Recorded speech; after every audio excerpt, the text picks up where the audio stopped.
विधानसभेच्या तोंडावर राज्याचे अर्थमंत्री अजित पवार यांनी अंतरिम अर्थसंकल्प सादर केला।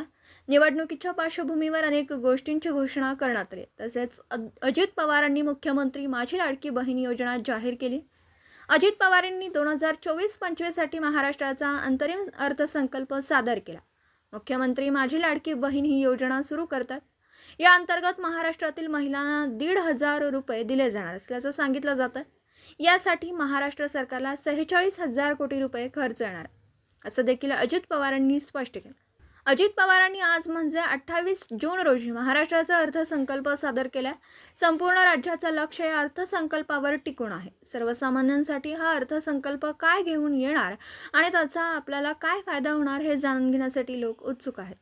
अजित पवारांनी महाराष्ट्र सरकारकडून अर्थसंकल्प सादर केला, ज्यामध्ये महिलांसाठी अनेक चांगल्या आणि फायद्याच्या योजना जाहीर करण्यात आल्या, ज्यामध्ये मुख्यमंत्री माझी लाडकी बहीण ही योजना अनेक महिलांच्या कामाची आहे।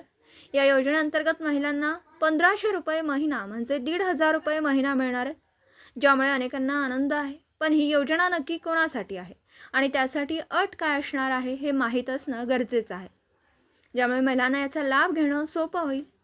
21 ते 60 वयोगटातील पात्र महिला मुख्यमंत्री माझी लाडकी बहीण योजना या योजनेसाठी पात्र आहेत। प्रत्येकी दरमहा 1,500 रुपये या योजनेअंतर्गत दिले जाणार आहेत। यासाठी महाराष्ट्र सरकारला 46,000 कोटी रुपये खर्च येणार असं देखील अजित पवारांनी स्पष्ट केलं। जुलै 2024 पासून योजनेची अंमलबजावणी केली जाईल।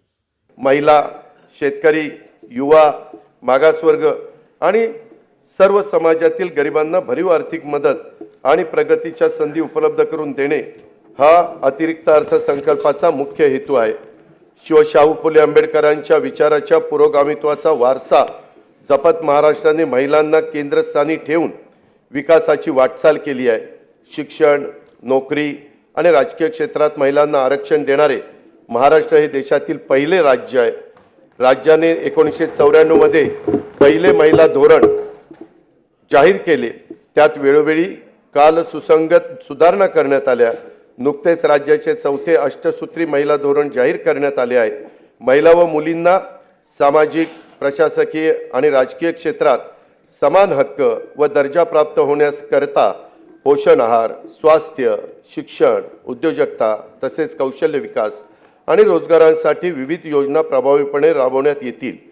मुलींचे जन्माचे स्वागत करणारी आणि तिला वय वर्ष 18 पर्यंत अर्थसहाय्य करणारी लेक लाडकी योजना, गर्भवती मातांचे आरोग्य व संस्थात्मक प्रसूतीकरता जननी सुरक्षा योजना, प्रधानमंत्री मातृवंदना योजना, बचत गटाच्या माध्यमातून ग्रामीण महिलांचे सक्षमीकरण, बस प्रवासामध्ये सवलत, महिलांच्यासाठी विशेष बस, घर खरेदीसाठी मुद्रांक शुल्कात सवलत, कौटुंबिक समस्याग्रस्त महिलांच्यासाठी शक्ती सदन योजना, नोकरी करणाऱ्या महिलांच्यासाठी व्यवसाय करातून सूट, महिला वसतिगृहे, महिला केंद्रित पर्यटन धोरण अशा विविध योजनांची प्रभावी अंमलबजावणी करण्यात येत आहे।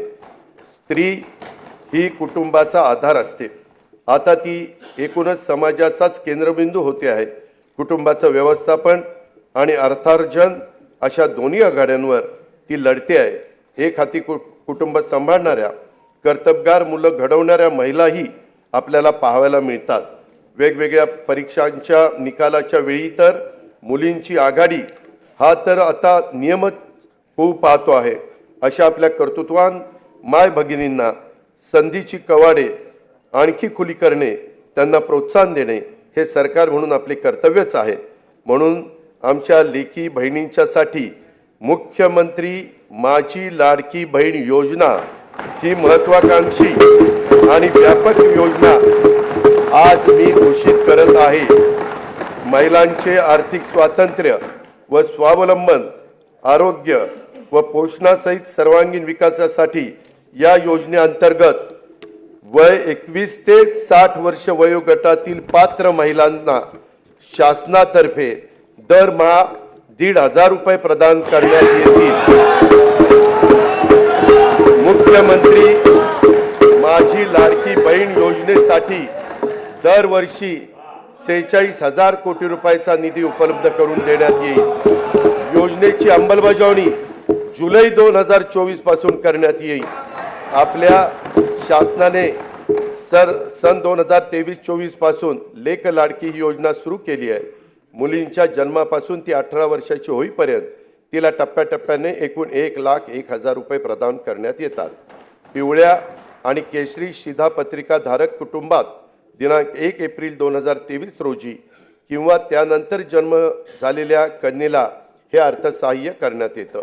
दिनांक 1 मे 2024 नंतर जन्माला आलेल्या व्यक्तींच्या नावाची नोंद शासकीय दस्तऐवजांच्या मध्ये त्यांचं नाव, नंतर आईचं नाव, नंतर वडिलांचं नाव आणि नंतर आडनाव या क्रमाने करण्याचं बंधनकारक देखील करण्यात आलेलं आहे.